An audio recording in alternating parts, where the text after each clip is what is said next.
પ્રભુ ઈસુના ગૌરવી નામમાં આજની સવારની પ્રેમી સલામ, જય મસીહી, પ્રેઝ લોર્ડ, હાલેલુયા. પ્રભુનો આપણે આભાર માનીએ છીએ નવા એક સપ્તાહ, નવા એક દિવસની ભેટને માટે.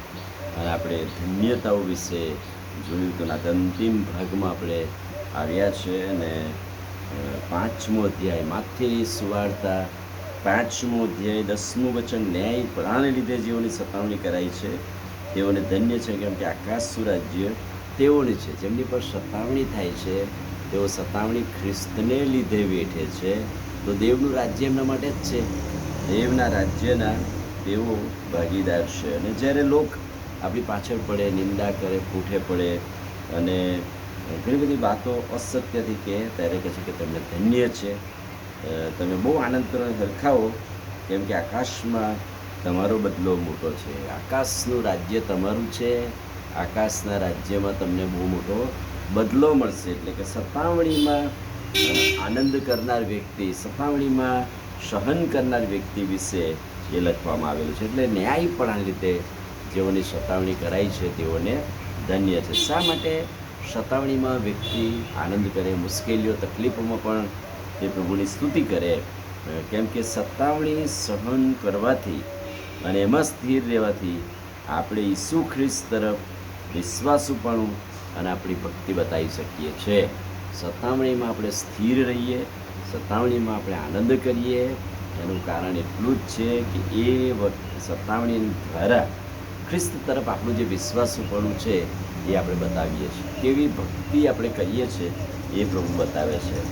સતાવણી સહન કરવાથી આપણને એવા માર્ગે ચાલવાની તક મળે છે કે આ અગાઉ ઘણા બધા પ્રબોધકો, સંતો શહીદ થઈ ગયા, એમના જીવનોને આપણે યાદ કરી શકીએ. સતાવણીમાં સહન કરવાથી અથવા સતાવણી વેઠવાથી આપણને એ વાત યાદ ચોક્કસ આવે કે મારી અગાઉ એવા કેટલાય પ્રબોધકો, સેવકો અને પ્રભુના સેવકો થઈ ગયા કે તેઓ પર જબરજસ્ત સતાવણી થઈ, અને સતાવણીમાં એક આનંદ છે.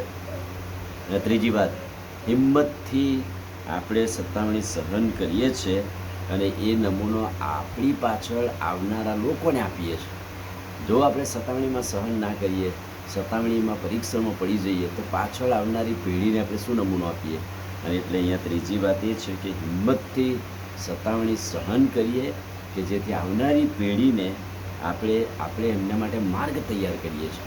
આપણે એમને કહીએ છીએ કે ભાઈ સતાવણીમાં પણ આનંદ અને કેમ કે સ્વર્ગમાં એ બદલો તમને પ્રભુ આપવાના છે. સતાવણી સહન કરવાથી, ન્યાયપણાને લીધે જેઓની સતાવણી કરાઈ છે તેઓનો બદલો બહુ મોટો છે. અને એ માર્ગ આપણે તૈયાર કરીને ભૂતકાળમાં જે લોકોએ પરસેવો, લોહી અને આંસુની કિંમત ચૂકવી છે એ આપણે એમનું સન્માન કરતા હોય એવું લાગે.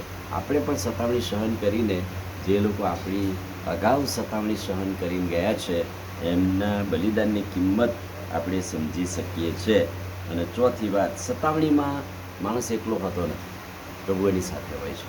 અને એટલે સતાવણીમાં ઈસુ આપણી સાથે છે. ને અગ્નિની ભઠ્ઠીમાં 3 જણને નાખ્યા હતા, સાદરાક, મેસાક, અબેદનગો.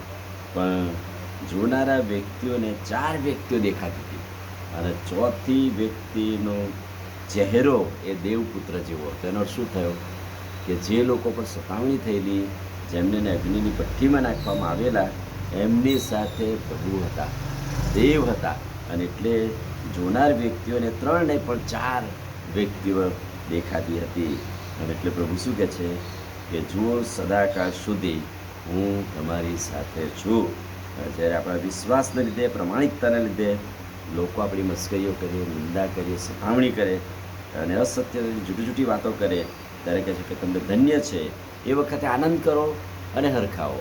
એટલે કે સતાવણીમાં આનંદ કરો, હરખાવો, કેમ કે આકાશમાં તમારો બદલો મોટો છે. આમીન. પ્રાર્થના કરીએ. ભલા પ્રભુ, આજે સવારે સતાવણી અને ન્યાયપણ લીધે તકલીફો, મુશ્કેલીઓમાં આનંદ કરવાની વાત તમારું વચન જણાવે છે. અને સતાવણીમાં પણ એક આનંદ અમને ઉત્તેજન આપે છે. અને એવી પરિસ્થિતિઓમાંથી પસાર થઈએ ત્યારે પ્રભુ મારી મદદ કરજો, સહાય કરજો. પ્રભુ ઈસુના નામમાં પ્રાર્થના કરીએ છીએ, સાંભળો અને માન્ય કરો. આમીન. God bless.